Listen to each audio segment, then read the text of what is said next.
So you say, all right, Abraham, you've convinced me. I'm willing to give this a try. So I will listen for that call of source. I will try to go with that flow in the direction of the call of source, because you have sort of kind of convinced me that my inner being is standing there as the culmination of all that I've become, and I want to become a vibrational match to that. So what does the call of source sound like anyway, you say? And we say, well, it depends on where you are in relationship to it. If you're up there in appreciation, the call of source feels like goosebumps and shivers and ecstasy and well-being. But if you are down there in despair, the call of source doesn't sound like all of those bright, fluffy things. The call of source may very well sound like revenge. And many of you would say, well, how can revenge be a step in the right direction? And we say, only you know. Is it relief? Only you know.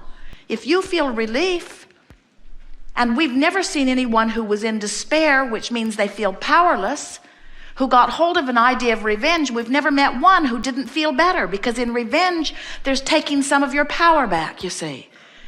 Now, if you were frustrated, we would never ask you to reach for the feeling of revenge. That's going in the opposite direction. But from revenge, as you reach for rage, you feel better. And from rage, as you reach for anger, you feel better. And from anger, as you reach for frustration, you feel better. So as you reach for that feeling of feeling better, for that feeling of relief, now you always know which way to go. And when you know which way to go, and you turn more deliberately more often, and you develop habits of letting go of those oars more often, before you know it, you're in this attitude of knowing and expecting well-being to be yours. And it doesn't take long for it to go from hoping, which is where many of you may be right now, from hoping to believing to knowing, because once you get to the place that you are more often hopeful than not, you're flowing so steadily with the stream that manifestations are happening all over the place that are giving you belief.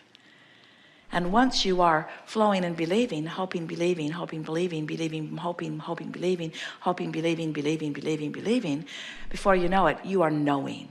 You just know. You know law of attraction, you know the stream, you know the power of your thoughts. And when you know that, you don't freak out when you catch yourself upstream. We want you to talk about the things that feel good. We want you to talk about the things that feel better. But if it doesn't feel good, drop the oars. Don't put it to words. Don't engage in conversation. Let go of the online chat group. In other words, let go of any forum that will give you an ear to your upstream comments. And watch how easy it is to drop the oars. And when you do, watch how quickly the current turns you. And when it does, watch how swiftly you move to the culmination of things you've been wanting. And as you do, feel the utter worthiness of your being.